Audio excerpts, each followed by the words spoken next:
원수를 다 이기고 무덤에서 살아나셨네. 어둠을 이기시고 나와서 성도와 함께 길이 다스리시네. 사셨네 사셨네 예수 다시 사셨네. 헛되이 지키네 예수 내 구주. 헛되이 봉하네 예수 내 주. 원수를 다 이기고 무덤에서 살아나셨네. 어둠을 이기시고 나와서 성도와 함께 길이 다스리시네. 사셨네 사셨네 예수 다시 사셨네. 거기 못 가두네 예수 내 구주. 우리를 살리네 예수 내 주. 원수를 다 이기고 무덤에서 살아나셨네. 어둠을 이기시고 나와서 성도와 함께 길이 다스리시네. 사셨네 사셨네 예수 다시 사셨네. 찬송가 161장 한 장 더 찬양하겠습니다. 찬송가 161장입니다.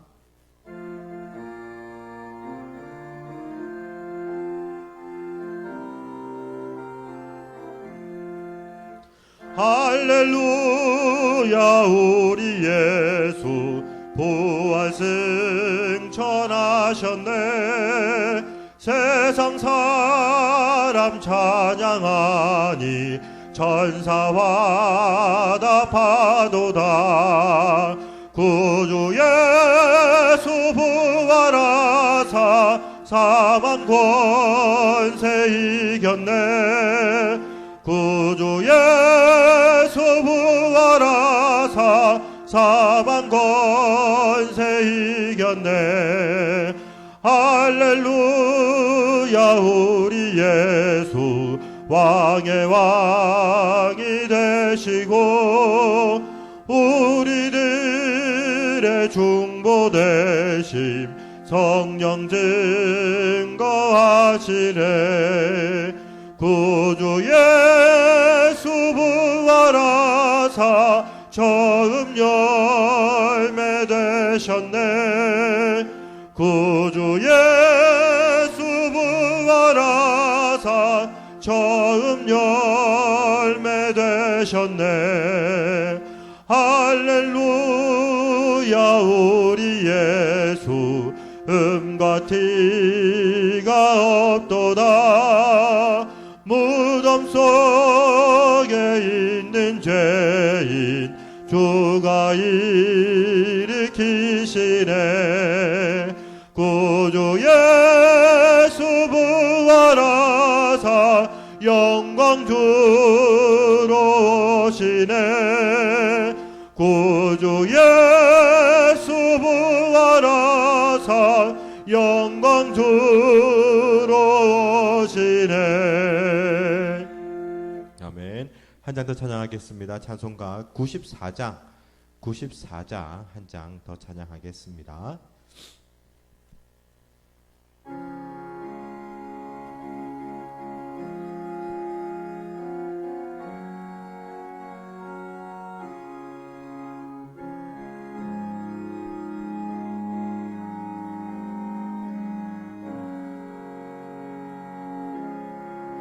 주 예수보다 더 귀한 것은 없네. 이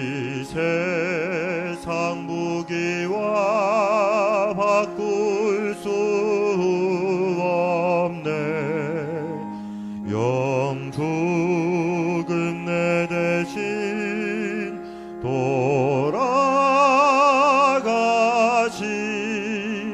그 놀라운 사랑 잊지 못해 세상 즐거움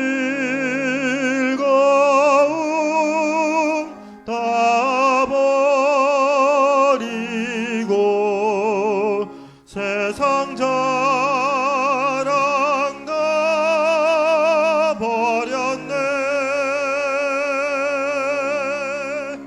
주 예수보다도 귀한 것은 없네. 예수 밖에는 없네. 주 예수보다도 귀한 것은 없네.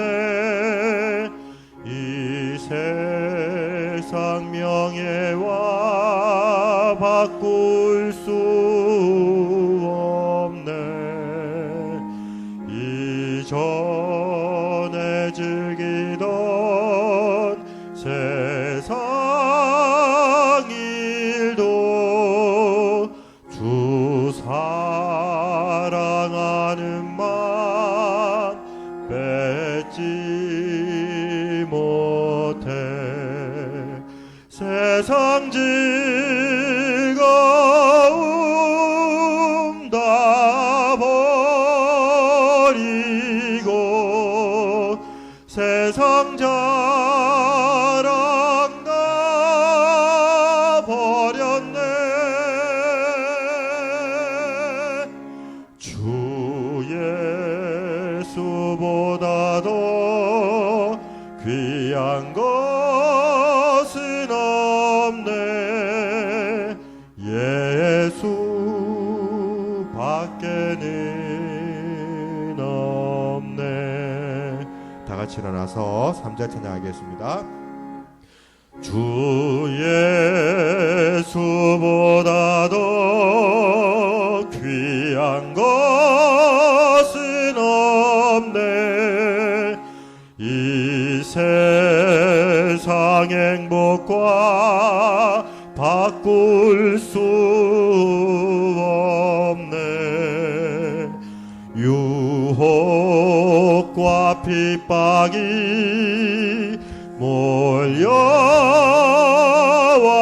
몰려와도 주 섬기는 내 맘 변치 않아.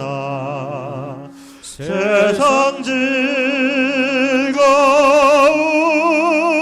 다 버리고 세상 자랑 다 버렸네. 주 예수보다도 귀한 것은 없네. 예수 밖에는 없네.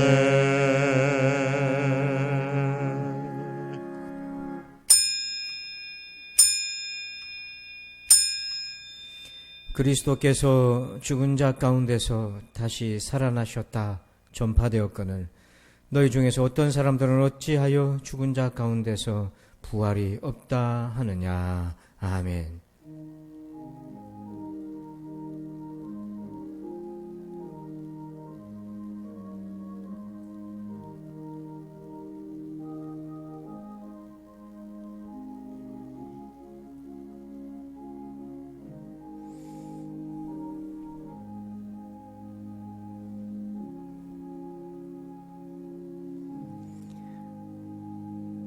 예수를 죽은 자 가운데서 살리신 하나님을 찬양합니다. 예수를 믿는 자 또한 죽은 자 가운데서 살리실 하나님을 찬양합니다. 온 마음과 뜻을 다해 우리 주님을 예배합니다. 우리의 예배를 받아 주시옵소서. 산자의 하나님, 오늘 우리 모두에게 임하여 주셔서 부활의 믿음, 영원한 생명이 단 확신, 천국의 소망으로 충만케 해 주시옵소서. 예수님의 이름으로 기도합니다. 아멘. 다 함께 찬송가 26장을 찬양 드립니다.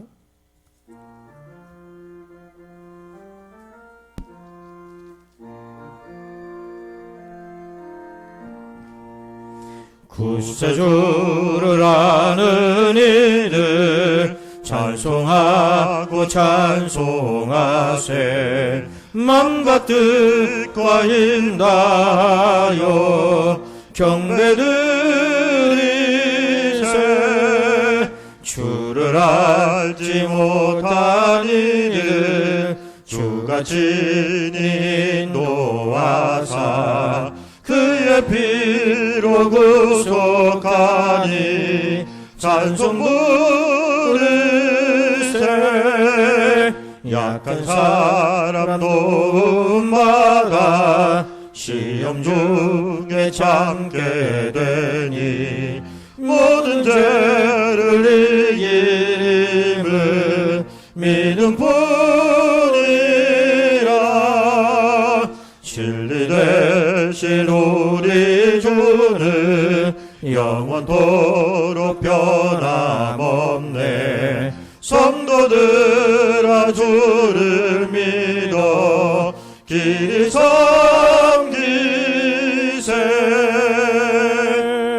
아멘. 교독문 133번 부활절 첫 번째 편을 교독합니다. 하나님께서 그를 사망의 고통에서 풀어 살리셨으니 우리 주 예수 그리스도로 말미암아 우리에게 승리를 주시는 하나님께 감사하노니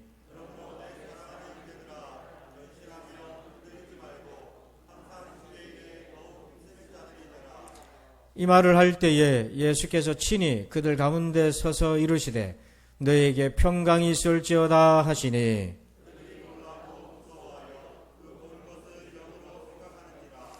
예수께서 이르시되 어찌하여 두려워하며 어찌하여 마음에 의심이 일어나느냐.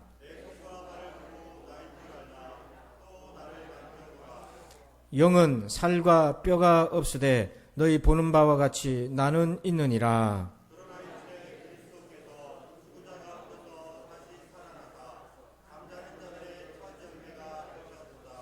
예수께서 이르시되 나는 부활이요 생명이니 나를 믿는 자는 죽어도 살겠고 무릇 살아서 나를 믿는 자는 영원히 죽지 아니하리니 이것을 네가 믿느냐.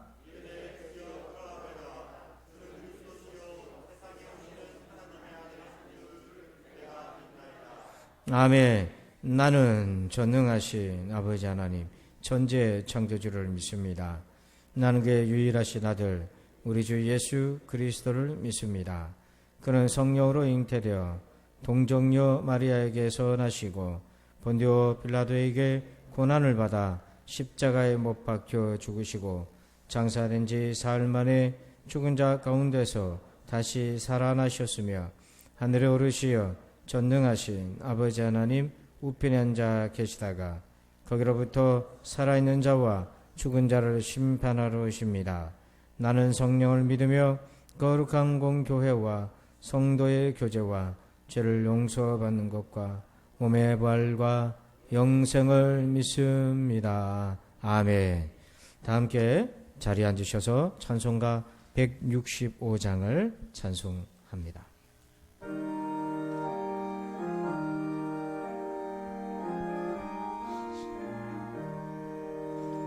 주님께 영광 다시 사신 주 사망 권세 모두 이기시렸네. 흰 옷 입은 천사 돌을 옮겼고 누우셨던 곳은 비어 있었네.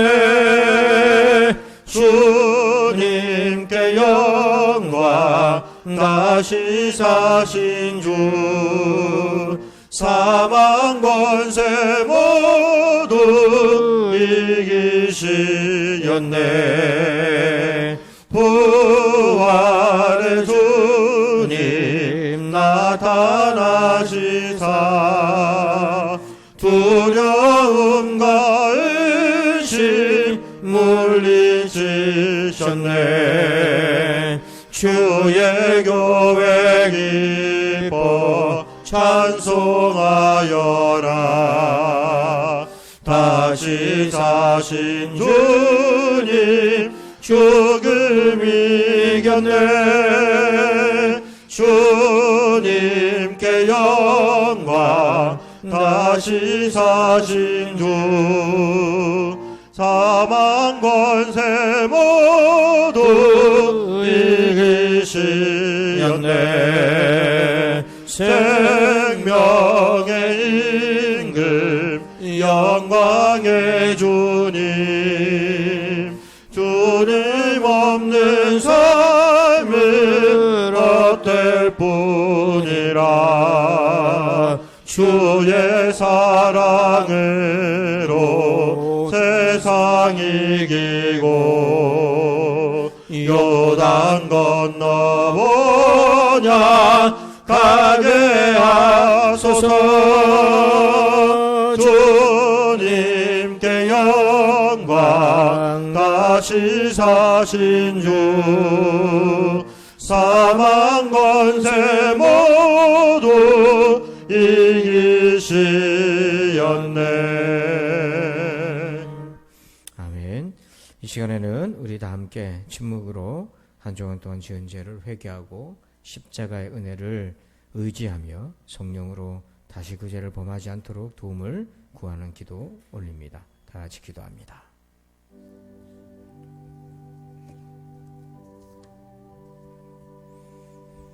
아버지 하나님,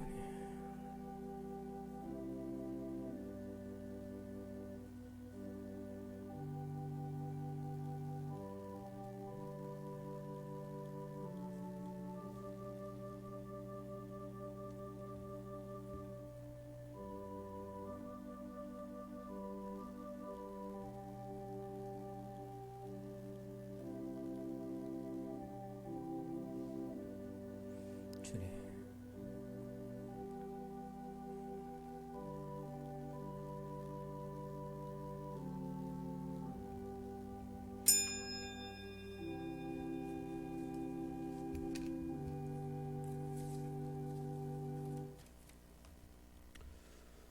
사망의 권세를 이기시고 부활하신 예수님의 이름을 찬양합니다.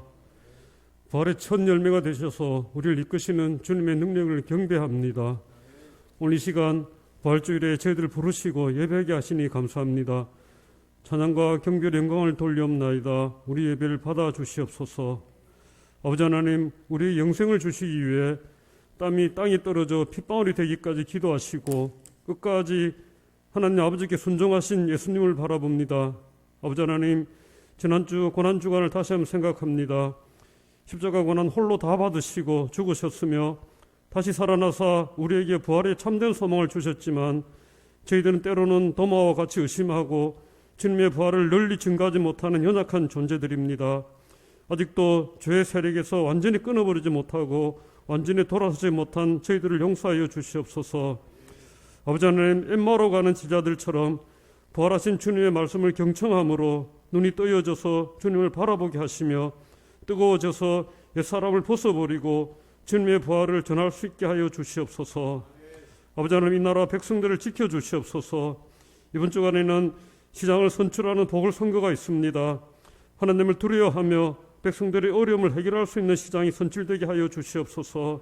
또한 부정과 부패는 모두 드러나게 하시며 하나님의 공의와 정의가 실행되는 나라가 되게 하여 주시옵소서. 아버지 하나님, 코로나 바이러스와 싸우고 있는 이 땅의 모든 의료진들과 방역진들을 살펴주시옵소서. 하나님, 백신 확보에 각 나라들이 경쟁하고 있습니다. 필요한 양을 꼭 확보하게 하시고 접종이 신속히 진행되어서 집단 면역이 생기게 하시며 부작용은 최소화시켜 주시며 우리의 일상이 다시 회복되게 도와주시옵소서. 아버지 하나님, 부산인 성도들에게 기도합니다. 지난 고난주간을 특별 새벽 기도를 모이게 하시며 십자가와 거리라는 말씀으로 은혜 받게 하시니 감사합니다. 하나님, 주어진 각자의 십자가 직분을 잘 감당하게 하여 주시옵소서. 영광의 십자가보다는 고난의 십자가에 감사하게 하여 주시옵소서. 예수님의 순종을 본받는 부산진 성도가 되게 하여 주시옵소서. 하나님, 부활하신 예수님을 전하며 가정과 직장에서 선한 사마리아인이 되게 하여 주시옵소서.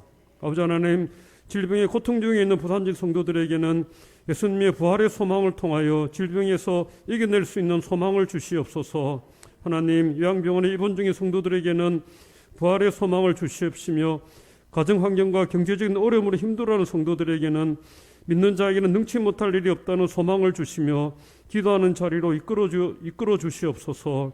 하나님, 특별히 연로하신 성도들을 지켜주시옵소서. 일상생활을 지켜주시고 자손들과 화목한 관계가 이어지게 하시며 건강한 육체와 맑은 정신으로 믿음 생활을 완주하게 도와주시옵소서. 아버지 하나님, 저희들 이끌어가는 담임 목사님과 동행하여 주시옵시며 건강을 꼭 지켜주시옵소서.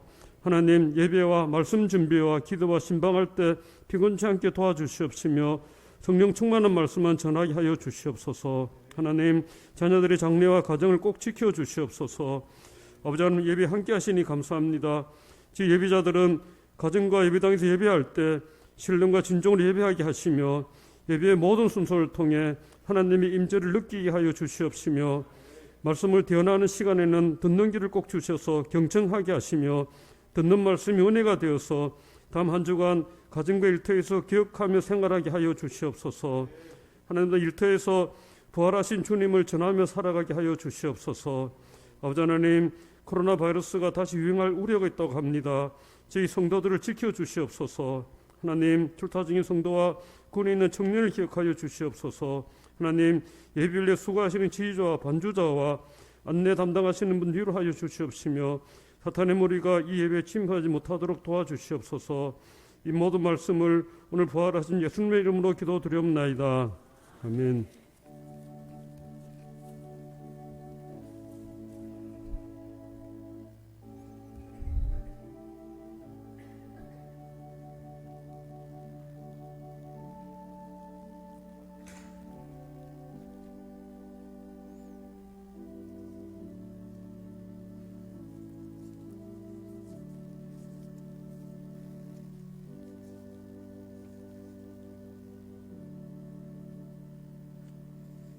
이 시간에는 교회 소식을 말씀드립니다. 좌우에 계신 성도들과 인사합니다. 반갑습니다.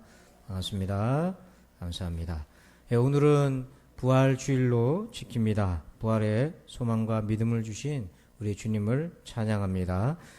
오늘 예배 후에는 나가실 때 부활절 계란을 준비했습니다. 함께 나누시길 바라고요. 코로나19 이 감염이 또 확산세에 놓여져 있는데 여러분 개인 방역에 힘써 주시기를 바라고요. 또 주중에 가급적 사람들이 많이 모여 있는 곳은 자제해 주시면 고맙겠습니다. 고난주간 특별 새벽기도회가 지난 한 주간 동안 진행되었습니다. 은혜 가운데 마쳤고요. 아직 함께하지 못하신 분들은 교회 홈페이지나 단톡방 영상으로도 함께해 주시면 감사하겠습니다. 목장 공동체 봄 소풍 대신방 코로나 때문에 우리가 소풍 신방으로 대체하고 있는데요. 이번 주에는 진리 이목장입니다. 마지막 일목장으로 우리 정리되겠습니다. 금요 목장 연합 예배가 매주 금요일 오전 11시에 본당에서 있습니다. 우리가 함께 모여 기도하고 교제 같습니다. 함께 해주시기 바라고요. 그리고 부활절 계란을 우리 고선희 권사님께서 헌물해 주셨습니다. 감사드립니다. 나머지 광고는 주보를 참고해 주시길 바랍니다. 이 시간에는 드리신 예물을 위해서 축복 기도하겠습니다. 영원한 생명에 믿음을 주신 하나님 감사합니다. 늘 언제나 천국과 잇대어 살아가게 하시니 감사합니다. 그 은혜 고백하며 부활의 감사의 예물을 올려드립니다. 기뻐 받아 주시옵소서. 하나님을 사랑하는 성도들에게 복을 내려 주시옵소서. 무엇보다도 부활신앙으로 살아가게 하여 주시옵소서. 그래서 나그네로 살게 하시고 천국 복음을 전파하며 예배자로 살아가게 하여 주시옵소서. 시험이 오나 겁없게 하여 주시고 늘 지키고 보호하여 주시는 주님을 의지하며 살기를 소원합니다. 감사하며 예수님의 이름으로 기도합니다. 아멘. 이 시간에는 우리 이진희 집사님 오늘 부활절 특송을 하시겠습니다.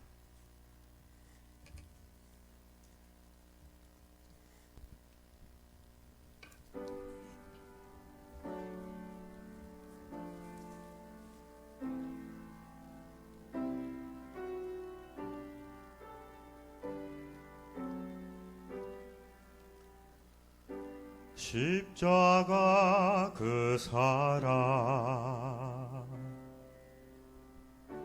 멀리 떠나서 무너진 나의 삶 속에 잊혀진 주 은혜 돌 같은 내 마음 어루만지사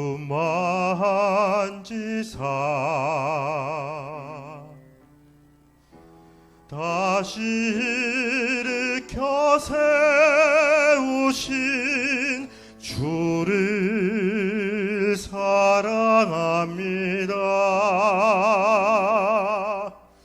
주 나를 보하시고 날 붙드시리 나는 보배롭고 존귀한 주님의 자녀라. 주 나를 보하시고 날 붙드시리 나는 보배롭고 존귀한 주의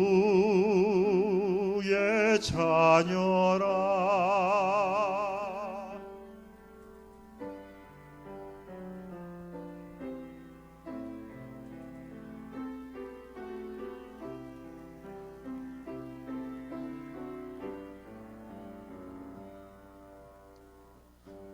지나간 일들을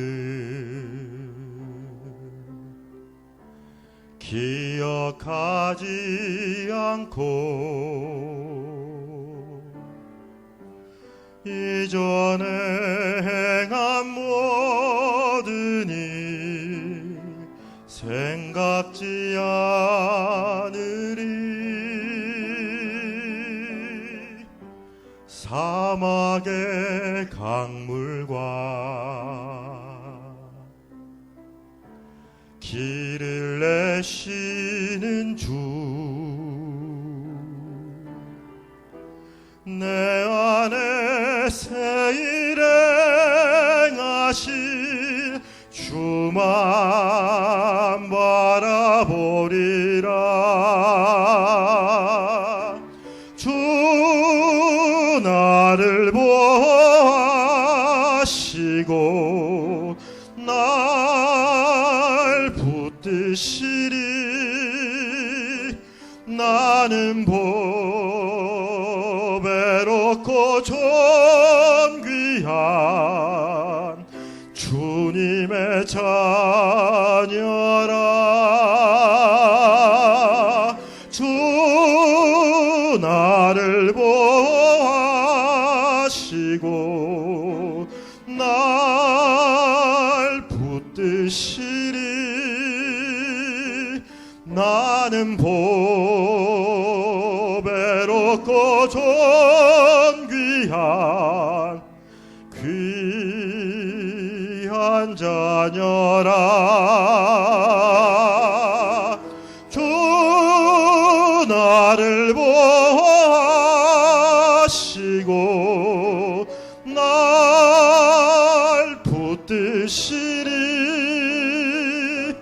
나는 보배롭고 존귀한 귀한 주님의 자녀라.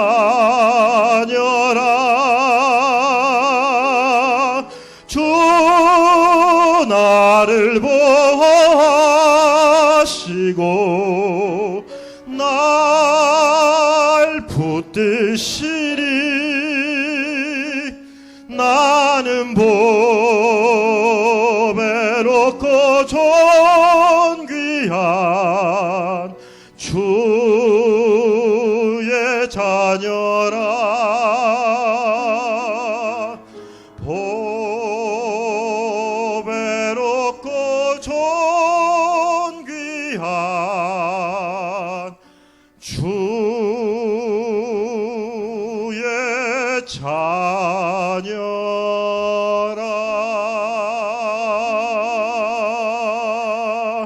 아멘. 박수로 하답합니다. 할렐루야. 감사합니다. 오늘 주시는 하나님 말씀 봅니다. 누가복음 23장 44절에서 49절입니다. 신약성경 책 138쪽에 있습니다. 누가복음 23장 44절에서 49절입니다. 우리 함께 교독하겠습니다. 화면을 참고해 주시기 바랍니다. 때가 제6시쯤 되어 해가 빛을 잃고 온 땅에 어둠이 임하여 제9시까지 계속하며 예수께서 큰 소리로 불러 이르시되 아버지 내 영혼을 아버지 손에 부탁하나이다 하고 이 말씀을 하신 후 숨지시니라.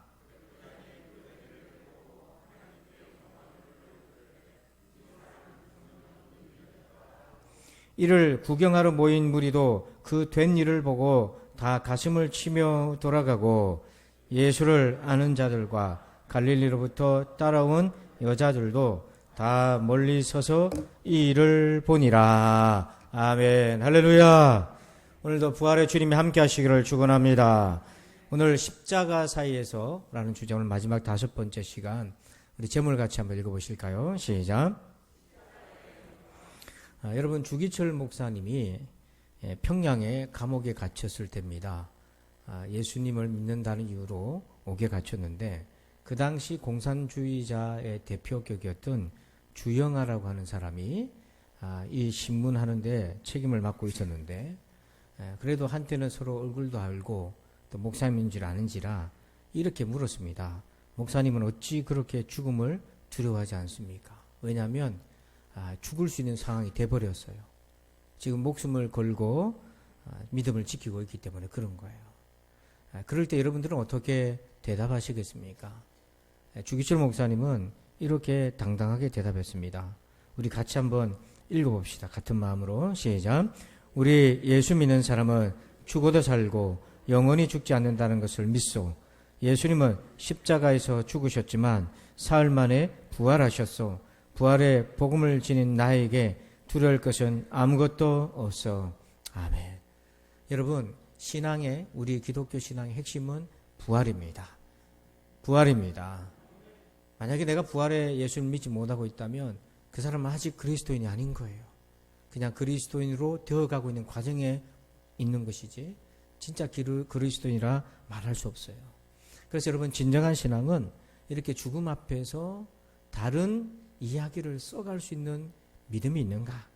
오늘 저와 여러분에게는 죽음을 이길 수 있는 정말 어떤 진리를 믿고 있습니까? 오늘 뜻밖에도 예수님이 부활하기 전에 이미 부활의 영광과 필적할 만한 하나님의 영광을 본 사람이 있어요. 47절을 같이 읽어봅니다. 시작. 백부장이 그 된 일을 보고 하나님께 영광을 돌려 이르되 이 사람은 정령 의인이었도다 하고. 아멘. 여러분 백부장은 로마 장교입니다. 그리고 그는 십자가 형벌을 주관하고 있는 주무관 정도의 역할을 하고 있어요. 그리고 그는 물리적으로 보면은 예수님이 죽었는지를 가장 가까이에서 확인했던 목격자였습니다. 또 그의 사상이나 심정은 로마 당국 편에 서 있기 때문에 예수님을 심판하던 적대자였습니다. 그런데 놀랍게도 그의 입에서 나온 고백이 3가지 고백이 있는데요. 먼저는 이렇게 얘기하죠. 그 된 일을 보고 뭘 봤습니까? 그 된 일이란 게 뭐냐면 예수님이 십자가에서 죽으신 일을 얘기하는 거예요. 예수님의 죽음을 보았는데요. 그런데 두 번째 하나님께 영광을 돌렸어요. 이 말은 예수님의 죽음 가운데서 하나님의 영광이 나타난 거죠. 그거를 본 겁니다. 목격한 거예요.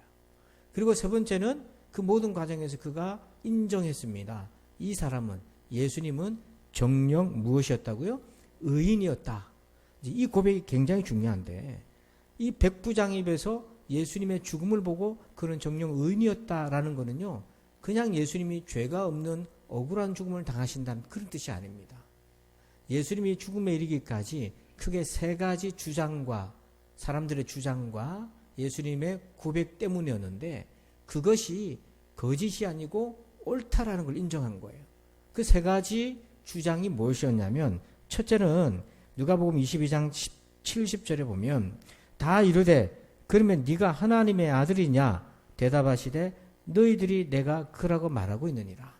첫 번째 사람들이 들었다고 주장하는 게 뭐냐면 예수님이 하나님의 아들이시라는 거예요. 그건 예수님도 그렇게 고백한 거죠. 그리고 두 번째는 23장 2절에 가니까 예수님을 뭐라고 했냐면 끝에 보니까 자칭 왕 그리스도라 하더이다. 예수님을 유대인의 왕이요 그리스도라고 자기들도 들었고 예수님이 얘기하셨다는 거고요. 세 번째는 뭐냐면 69절, 이 굉장히 충격적인 말씀인데 같이 한번 읽어봅니다. 시작. 그러나 이제부터는 인자가 하나님의 권능의 우편에 앉아 있으리라 하시니, 이것은 당시 유대인들은 소화를 할 수가 없었어요. 이 말은.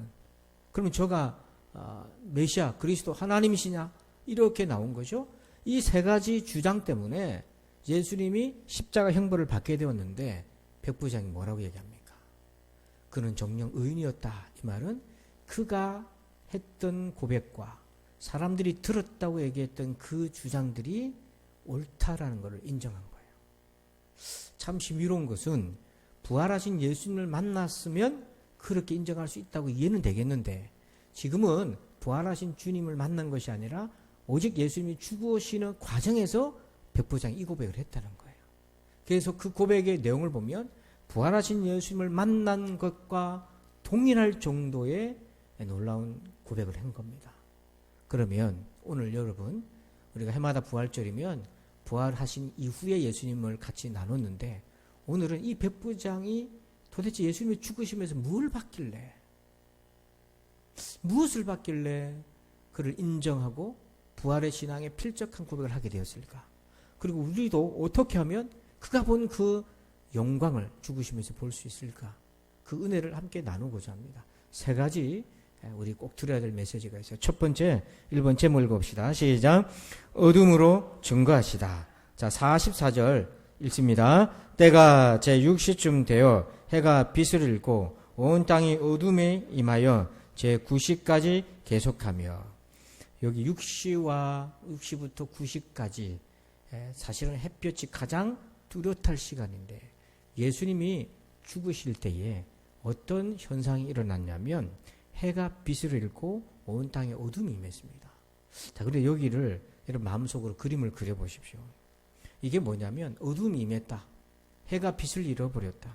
지금까지는 사람들이 빛이, 햇볕이 어둠을 몰아내는 것이라고 여겼단 말이에요.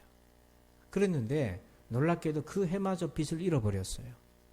이건 무엇이냐면 이 찾아온 어둠은 예수님이 빛이시라는 것을 그가 죽으심으로 역설적으로 말해주고 있다는 거예요. 예수님이 죽으심으로 온 땅에 어둠이 임했다는 거죠. 그 말은 예수님이 이 세상을 밝혀줬던 빛이었다는 것을 거꾸로 말해주고 있는 겁니다. 그래서 누가복음 1장 79절을 보면 어둠과 죽음의 그늘에 앉은 자에게 비치고 우리의 발을 평강의 길로 인도하시리로다 하니라.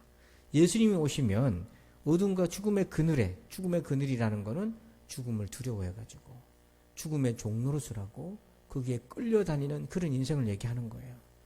하나님의 심판을 피할 수 없는 그늘에 살아가고 있는 그런 자들에게 주님이 빛으로 오셨고 평강의 길을 알지 못하는 거잖아요. 여러분, 어둠과 죽음의 그늘에 있는 사람이 무슨 마음의 평안이 있겠어요? 근데 그 빛이신 예수님이 오셔서 어둠에 매여 있던 자들에게 평강을 주셨어요. 자, 근데 놀랍게도요. 그 평강과 빛이었던 예수님이 죽으심으로 인해서 그들이 한때 누렸던 빛이 사라짐으로 인해서 그들이 한때 사로잡혔던, 지독하게 사로잡혔던 어둠과 죽음의 그늘과 평강이 없는 영적인 어둠이 그들에게 찾아온 겁니다.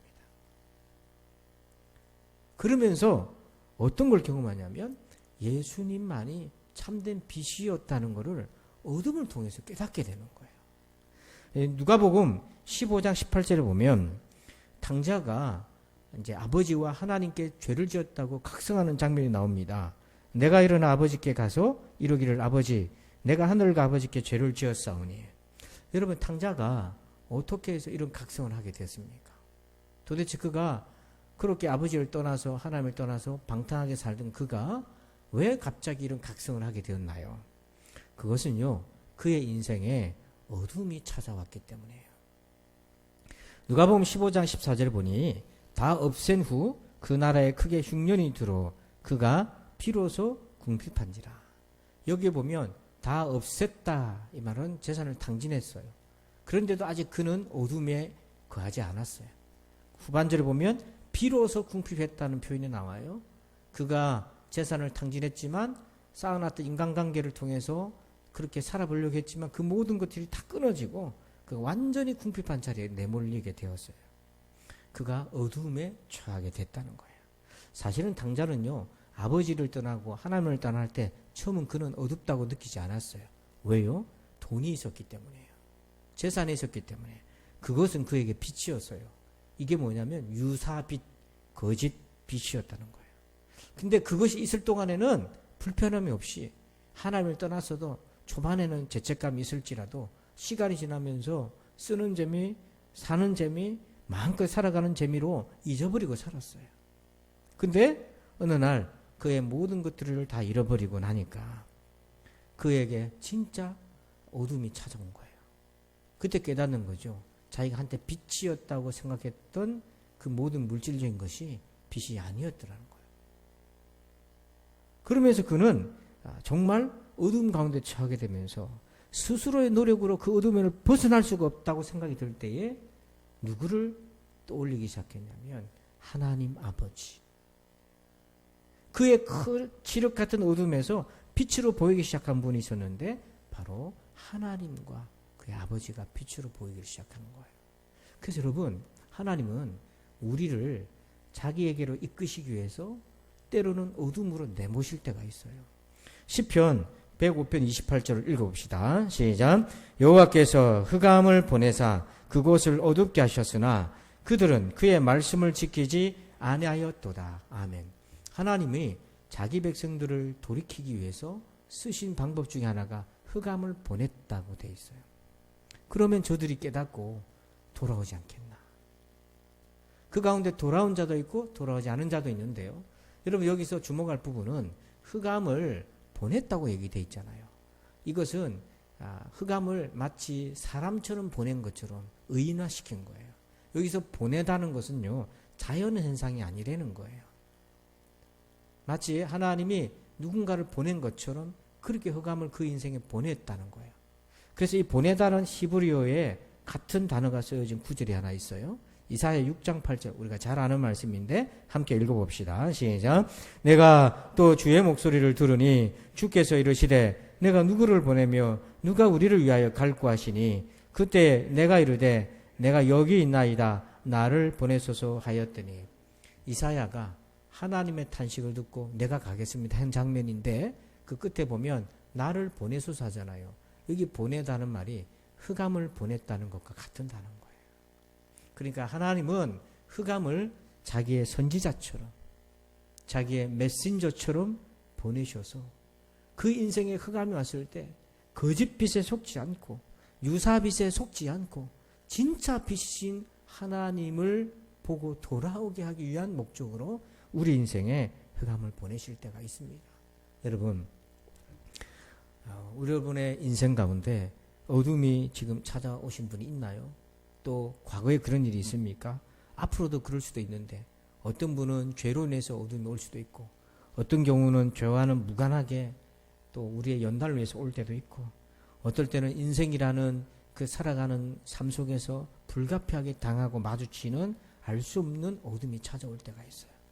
그래서 여러분, 그 어둠의 그 방향과 목적이 어떤 것이든지 간에 이 어둠의 배경에는 하나님의 메시지가 있다고 들으시기 바랍니다.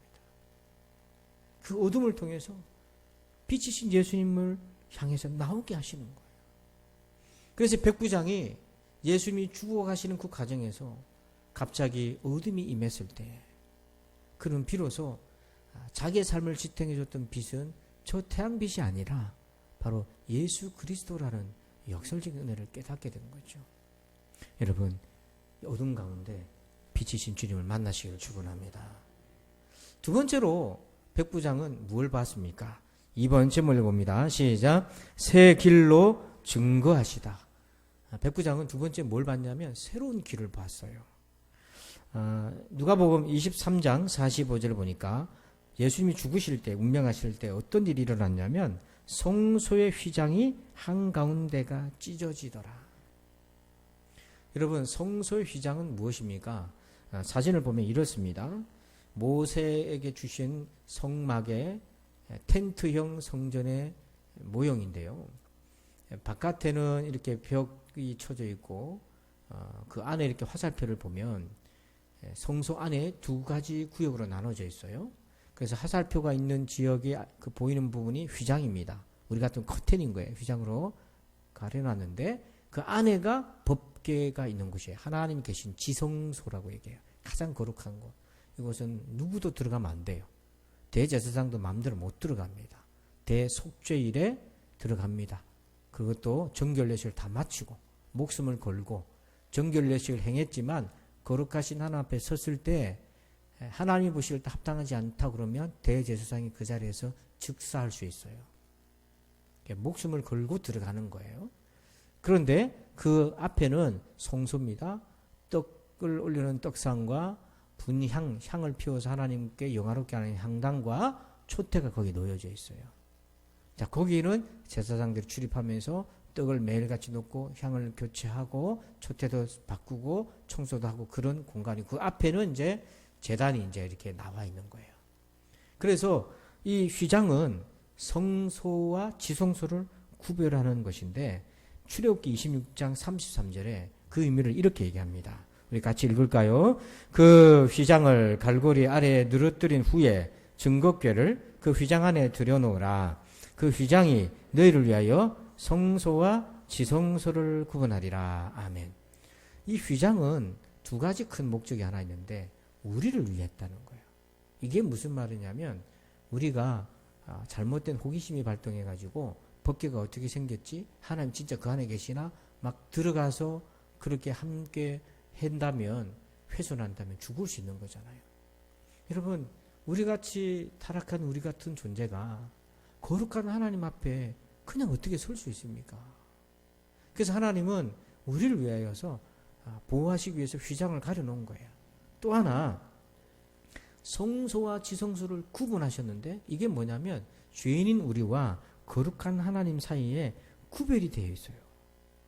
그래서 거룩한 하나님이라는 구별됨이 우리 가운데 있어야 돼요. 그러면 그런 인간이 하나님 앞에 가려면 어떻게 해야 됩니까? 그것을 중재를 하는 역할이 바로 대제사장이 하는 거예요.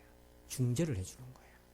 그래서 죄인인 인간이 하나님 앞으로 갈 때는 단독으로 갈 수가 없고 반드시 하나님이 지정한 제사장과 제사의 중재를 거쳐서 가야 됐다는 거예요. 이게 제사장의 역할입니다. 그런데 예수님 시대에는요, 어떤 일이 벌어졌냐면 그 앞에도 마찬가지지만 이 제사장들이 인간과 하나님을 연결시켜주고 화목시켜준 것이 아니라 도리어 더 멀어지게 만들어버렸어요. 이것이 구별하는 휘장이 아니라 가로막는 벽이 돼버렸어요. 그래서 마태복음 23장 13절에 예수님이 분노하면서 말씀하신 거예요. 같이 한번 읽어봅니다. 화이실진저 외식하는 서기관들과 바리새인들이여, 너희는 천국 문을 사람들 앞에 닫고 너희도 들어가지 않고 들어가려 하는 자도 들어가지 못하게 하는도다. 천국 문을 뭐 하고 있습니까? 지금 닫고 있는 거예요.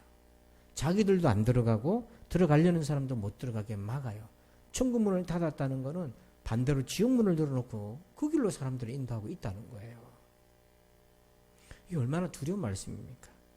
그래서 사람들은요, 그때부터 어떻게 되냐면 그 참된 하나님을 만나기보다는 왜곡된 인간의 하나님을 자꾸 만나는 거예요. 바리새인과 서기관과 제사장들과 종교 지도자들이 해석한 인간의 하나님을 자꾸 만나게 되는데, 그래가지고 가까워지면 좋은데 더 하나님께 멀어지기 시작하고 하나님과의 관계가 단절되기 시작하는 거예요.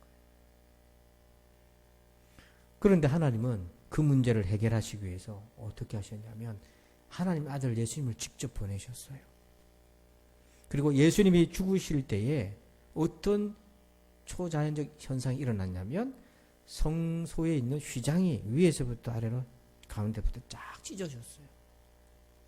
이거는 성전을 그렇게 신성시하는 사람들한테는 충격적인 일인데, 그 찢어짐이 중요한 것이 아니라 그 찢어짐과 동시에 일어난 것, 즉 예수님이 죽으심과 함께 동시에 일어나는 일들이 있는데요. 히브리서에서 그 말씀을 주십니다.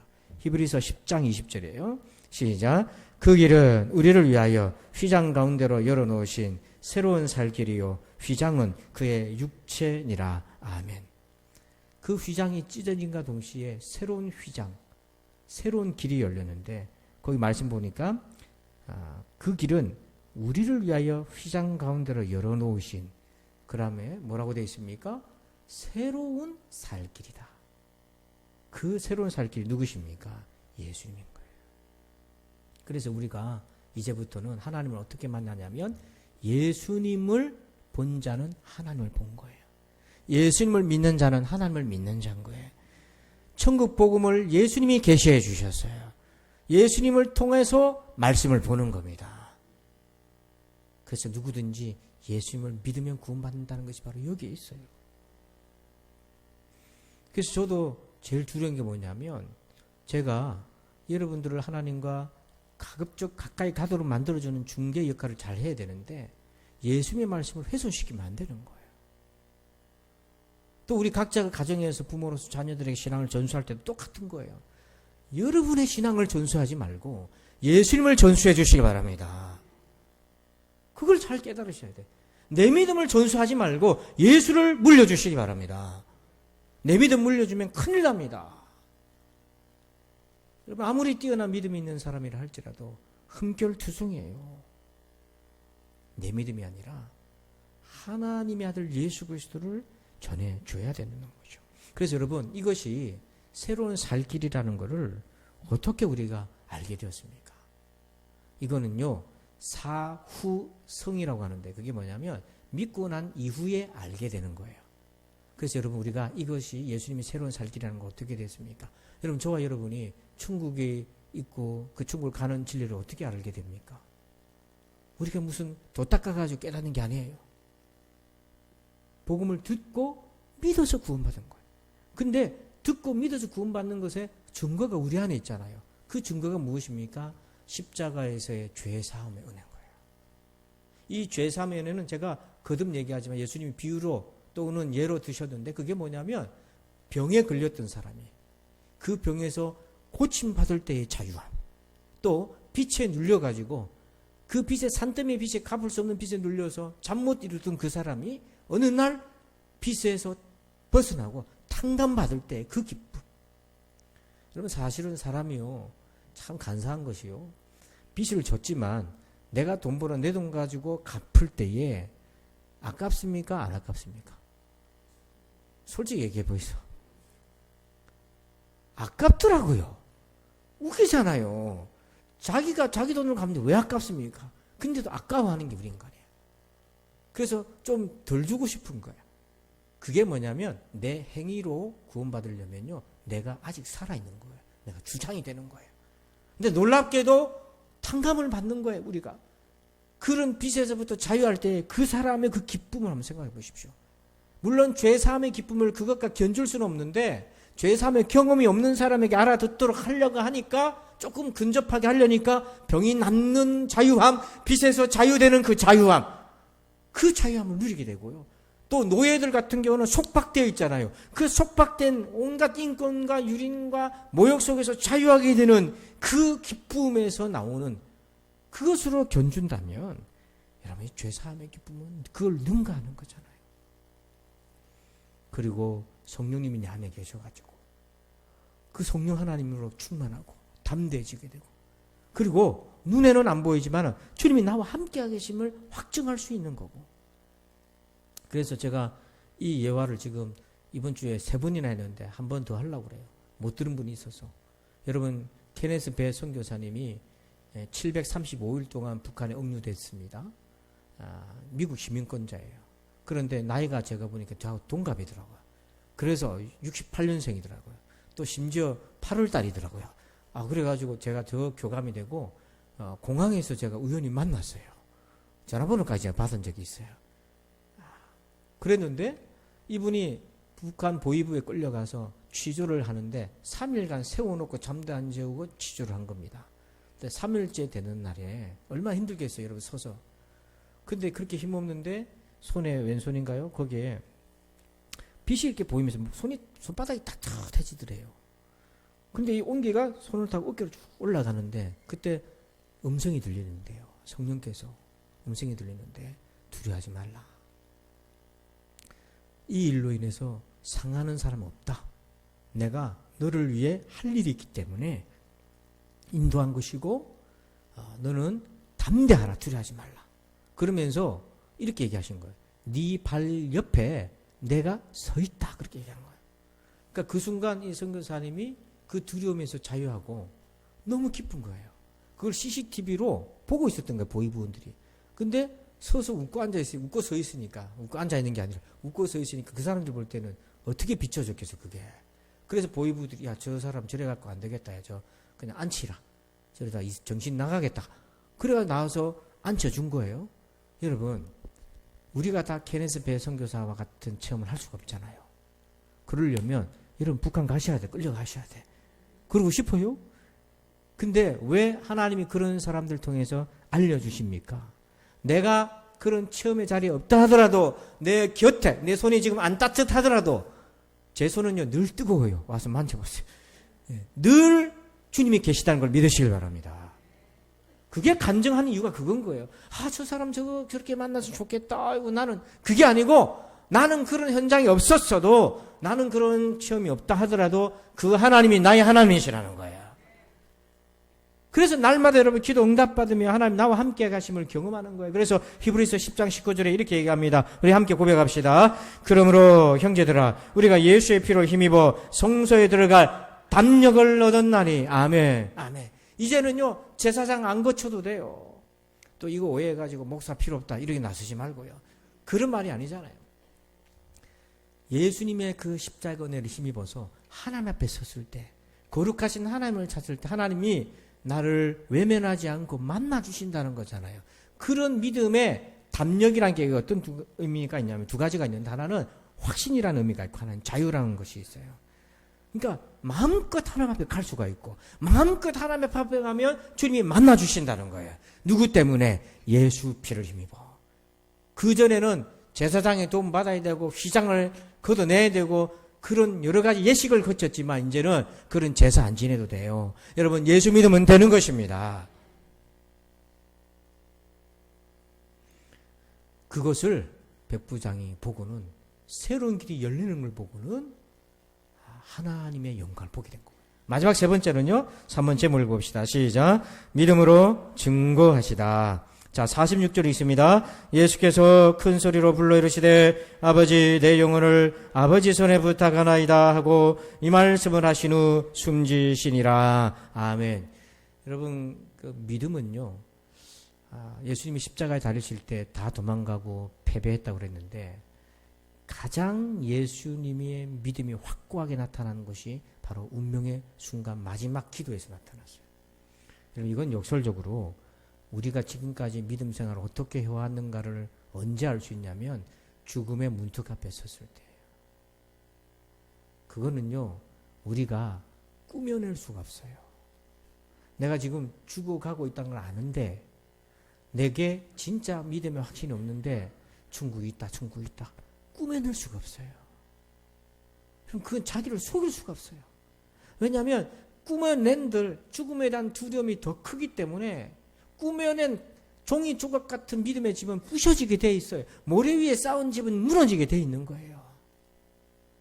근데 여기서 백부장은 제일 가까이에서 예수님이 죽음을 확인해야 되는데 거기서 그가 본 예수님의 믿음이 나타나는데 이렇게 마지막 기도를 하십니다. 먼저 큰 소리로 불러 이르시되 아버지 하고 부릅니다. 큰 소리로. 여러분 이 큰 소리라는 것도요 비명이 아니에요. 기도잖아요. 부르짖는 기도인데 이 큰 소리는 아무나 내지 못합니다. 여러분 기도 훈련 시킬 때 제가 주여 3장 하자고 시키잖아요. 됩니까? 안 믿는데 되나요? 믿는다 하더라도 확신이 없는데 되나요? 입으로는 하죠. 주여 하고 합시다 그러면 주여 이렇게 하네. 주여 하기는 흉내는 내는데 중심에서 내 배에서부터 즉 내 영혼의 중심에서부터 아버지 하고 이게 안 돼요. 우리가 주여라고 하나님을 찾을 때는 내가 큰 사고 사건이 나서 놀라운 일이 나서 간절한 일이 생겨가지고 부르는 게 아니고요. 그런 일이 생겨서도 주님 못 부르는 사람은 부지기수입니다. 뭐냐면 하나님 아버지를 정말 믿을 때 부르시는 거예요. 근데 한때는 예수님을 마음껏 불렀더라도 믿음이 식으면 또 안 나옵니다. 그래서 믿음을 가진 우리가 식지 않도록 잘 관리해야 되는 거예요. 식은 믿음 데우기 정말 어렵습니다. 왜냐하면 적이 있어서 그래요. 식은 믿음은 적이 있어서 데우기가 굉장히 어려워요. 무슨 적이 있는 줄 아세요? 소시적. 다 해봤다 이게. 이 적이 딱 가로막고 있어요. 여러분 모르는 사람보다 아는 사람이 더 무섭다니까요. 그래서 새신자가 은혜 받는 것보다 믿음 은혜 받아가지고 식어버리는 사람이 은혜 받기가 더 힘들어요. 이게 더 힘들어. 그래서 믿음 있을 때 관리를 잘해라는 게 바로 그거예요. 여러분 큰 소리로 불렀어요. 하나님을 아버지라고. 그 순간에도 예수님은 하나님 아버지를 의지하고 계셨다는 거예요. 그래서 여러분 사고가 나서 아버지 찾는 것이 아니라 매일매일 내가 주님을 의지하고 있다는 믿음의 고백으로 하나님 아버지를 부르시길 바랍니다. 그런 차원에서 한번 하나님 아버지 하고 세게 안 불러도 됩니다. 중심에서 진실로 한번 불러봅시다. 시작. 네. 새벽에 나와서도요 조용하게 하나님 아버지 그래도 돼요. 중심이라면. 중심이라면. 저는 차를 타고 내릴 때마다 기도를 합니다. 새벽 기도 딱 와가지고 차에 내릴 때 잠깐 그 짧은 시간 핸들 붙잡고 기도합니다. 왜냐하면 얼마 전에 제가 사고 날 뻔했어요. 왜냐하면 일방통행인데 갑자기 오토바이 확 내려오는 거예요. 새벽에. 그분이 벽 쪽으로 내려왔기 망정이지 조금만 이쪽으로 왔으면 그냥 부딪힌 거예요. 얼마나 놀랬겠고요. 근데 그러고 와서 딱 기도합니다. 우리가 건강하게 오늘까지 있었던 거는 하나님의 은혜입니다. 내가 기도 하나하나 하나님이 함께 하셨기 때문에. 근데 가끔 그걸 깨우쳐 주시는 거예요. 모든 것이 하나님의 은혜예요. 그래서 여기서 의지한다는 건 어떤 거냐면 여러분 지팡이를 의지하시는 분이 있는데 지팡이를 진짜 의지하시는 분은 지팡이가 넘어지면 같이 넘어지잖아요. 그거거든요. 의지한다는 것이 지팡이 넘어져도 나는 괜찮아. 그건 의지가 아니에요. 그냥 들고 다니는 거죠. 근데 의지한다는 건 내 몸을 완전히 기울이는 거예요. 제사장이 그 제물에 안수할 때 어떻게 하냐면 두 손으로 아론 제사장이 염소에게 안수할 때 각도가 어떻게 하는 거냐면 몸을 완전히 기울입니다. 중심을. 내 중심을 기울여요. 근데 의지를 해도 중심을 기울이는 의지가 있고 중심을 기울이지 않는 의지가 있어요. 팔만 갖다 대면 염소가 도망가도 자기는 멀쩡하잖아요. 근데 중심을 기울인 사람은 염소가 도망가면 제사장이 어떻게 됩니까? 넘어져요. 여러분 예수님은 도망가지 않습니다. 우리에게. 중심의 각도로 의지하시길 바랍니다. 그게 신앙이에요. 그리고는 뭐라고 부릅니까? 아버지 하고 부르면서 내 영혼을 아버지 손에 부탁합니다. 이 말은 뭐냐면 아버지라는 것은 내가 죽어가는 이 순간에도 하나님은 나의 아버지고 나는 하나님의 자녀입니다는 확실히 흔들리지 않는 거예요. 우리는 조금 어려운 일이 생기면 내가 하나님의 자녀인가 하나님 계신가 계속 의심이 파고 들어오지만은 예수님은 죽음의 그 순간에도 하나님은 아버지셨고 자기는 하나님의 아들이신 것을 견고하게 서 있고요. 아버지 손에 내 영혼을 부탁합니다라고 얘기하는 겁니다. 지금 로마 군병들이 또 유대 지도자들이 예수님 목숨을 가지고 주장하고 있지만은 인생의 사고 사건 환난 사람들이 내 인생을 주장하는 것 같지만 그게 아니고 하나님이 내 손을 주장하여 주옵소서, 하나님이 내 영혼을 주장하여 주옵소서, 그렇게 고백하고 있는 거예요. 근데 놀랍게도 이 주의 손에다가 위탁했는데 어떤 일이 생겼습니까? 사도행전 2장 32절 읽습니다. 이 예수를 하나님이 살리시니라 우리가 다 이 일의 증인이로다. 아멘. 그 아버지 손에 부탁했는데 그 하나님의 손은 죽은 자 가운데서 예수님을 다시 살리셨습니다. 이러한 하나님의 손에 인생을 맡기시길 축원합니다. 여러분 어느 손에다 맡기시겠어요? 우리가 몸이 아파도 좋은 병원 찾아다니려고 있는 없는 인맥 다 찾아가지고 서로 유명한 병원 가잖아요. 왜? 내가 살고 죽는 거 의사 손에 달려있다고 생각한다면 그 병원 실력 있는 뭐 장비가 좋은 뭐 그런 의사 병원 있는 곳에 그냥 찾아가려고 애를 쓰지 않겠어요? 근데 저와 여러분의 인생의 그 영혼을 누구 손에 맡기시겠습니까? 아직도 보잘것없고 부족한 우리 자신의 손에다가 내 운명을 쥐고 내 손에 쥐락펴락 하시겠어요? 주님의 손에 맡기시길 바랍니다. 그랬더니 예수님이 죽은 자 가운데서 하나님께서 살리셨는데, 근데 중요한 거는 지금 예수님이 이 기도를 하실 때는요, 부활이 일어난 게 아니에요. 물론 예수님을 알고 믿고 계셨는데 그걸 제자들한테 알려줬는데 아무도 안 믿었어요. 그 지구상에 예수님이 부활할 것이라고 믿은 사람은 아무도 없고 예수님 혼자밖에 없어요. 근데 예수님이 믿었던 시점은 부활하기 이전에 죽으시는 그 순간에 예수님을 믿으셨어요. 근데 우리가 하나님의 아들이니까 그렇게 했죠. 그게 아닙니다. 그렇게 읽으면 안 돼. 신성과 인성이 충만하셨다는 거는요, 우리의 고뇌도 아시는 거예요. 그 일이 일어나지 않다 하더라도, 아직 일어나기 전이라 할지라도 믿을 수 있다는 거잖아요. 그 믿음을 갖고 계셨다는 거예요. 그리고 믿은 대로 하나님의 3일 가운데 3일째 부활, 죽은 자 가운데 다시 살리신 거죠. 여러분, 이런 믿음을 가지시기 바랍니다.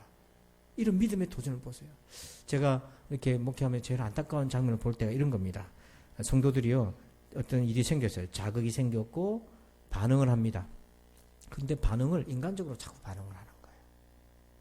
여러분, 이 자극이라는 거는 우리 인생에 여러 가지 일들이 생기는 거예요. 안 좋은 일도 생기고 사고도 발생하잖아요. 속상한 일도 생기는데, 그럼 우리가 행동을 하든지 뭐 반응이 나올 건데, 이 반응에서 믿음이 안 보여요. 이게 뭐냐면 인간적인 반응이 팍팍 나오는 거예요.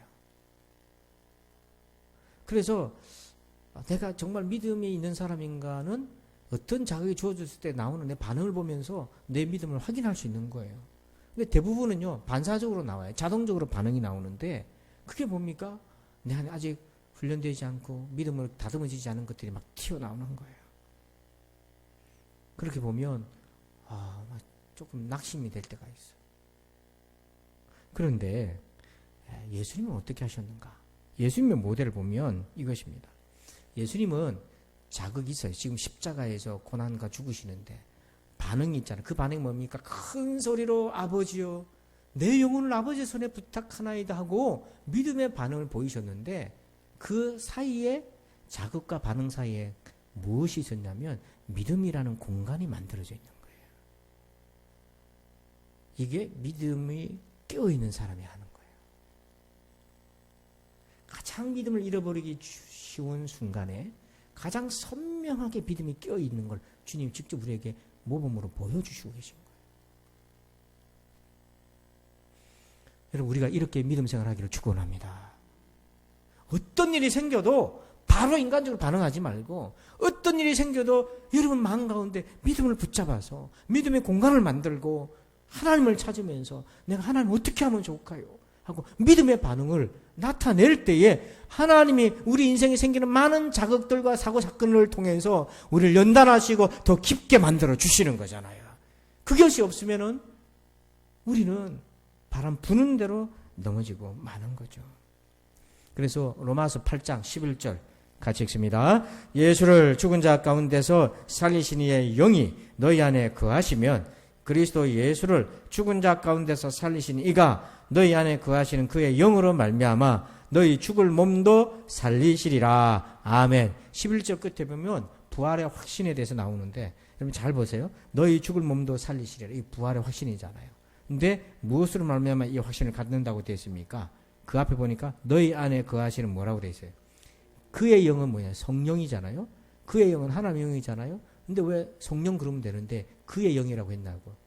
그라는 것은요, 인칭 대명사잖아요. 그 앞에 있잖아요. 뭡니까? 11절 앞에 보니까 그의 영은 뭐냐면 예수를 죽은 자 가운데서 살리신 이의 영이다. 그 얘기를 하는 거예요. 예수를 죽은 자 가운데서 살리신 이는 누굽니까? 성부 하나님. 성령은 그냥 성령이 아니에요. 막 불러 뜨고 그냥 성령이 아니고 예수를 죽은 자 가운데서 살리신 하나님의 영이신 것입니다. 그래서 그 성령으로 충만한 사람은 반드시 연결되는 확신이 있는데 나도 부활할 것을 확신할 수 있는 거예요. 아멘이 좋잖아요. 성령을 안 받았거나 받았는데도 지금 식었거나 안 믿고 있거나 지금 신앙생활을 추억을 하면 안 돼요. 늘 현재 진행을 하셔야 되는 거예요. 메마른 강이 바짝 말라버린 강이 있잖아요. 너무 안타깝잖아요. 한때 강이었잖아요. 지금 물이 없어요. 그렇게 신앙생활하면 안 되는 거예요. 지금도 흘러가고 있어야 되는 거예요. 지금도 샘솟고 있어야 되는 거예요. 그래서 성령을 다시 설명해 주잖아요. 그냥 성령이 아니라 예수를 죽은 자 가운데서 살리신 이의 영이니까 그의 영이 우리 안에 계시면 나의 죽을 몸도 다시 살아날 것을 믿습니다.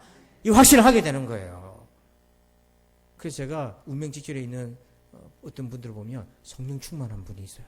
그런 분들은요, 자기가 죽는 줄 알아요. 아는데 담대해지고 확신 가운데 있고 오히려 소망 가운데 마라나타고 주님과 함께 마지막 종말을 맞이하는 걸 봤어요. 우리 모두가 그렇게 되기를 축복합니다. 그래서 오늘 이 부활절에 부활의 소식이 전에 죽음의 자리에서 부활의 영광과 필적한 영광을 본 사람, 누가복음 23장 47절 끝으로 같이 읽습니다. 시작. 백부장이 그 된 일을 보고 하나님께 영광을 돌려 이르되 이 사람은 정령 의인이었도다 하고. 아멘. 백부장이 본 그 영광 우리가 봐야 되지 않겠습니까? 그 영광에 보는 저와 여러분 되시길 주의 이름으로 축원합니다. 아버지 감사합니다. 백부장이 바라보았던 하나님의 그 영광, 예수님의 죽으심 가운데 나타났던 그 영광을 우리도 보게 하여 주시옵소서. 그래서 아버지 오늘도 죽음 가운데 나타난 부활의 영광, 살아계신 하나님의 영광을 보면서 남은 세월 믿음으로 전진하기를 원합니다. 감사하며 예수님의 이름으로 기도합니다. 아멘. 우리 다 함께 자리에 일어나십니다. 송영 1장을 찬송 드립니다.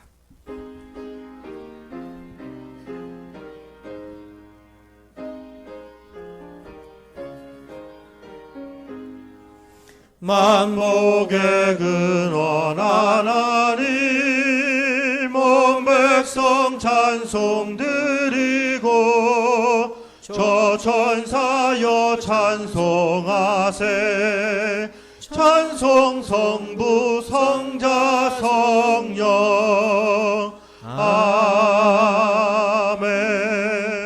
이제는 우리 구주 예수 그리스도의 은혜와 하나님 아버지의 그 크신 사랑하심과 예수를 죽은 자 가운데서 살리신 이의 영, 성령의 교통과 충만과 확신과 위로하심의 역사가 오늘도 백부장이 보았던 십자가에 나타난 그 영광을 우리도 보기를 소원하는 저들 위에 이제부터 영원토록 함께 계실지어다. 아멘.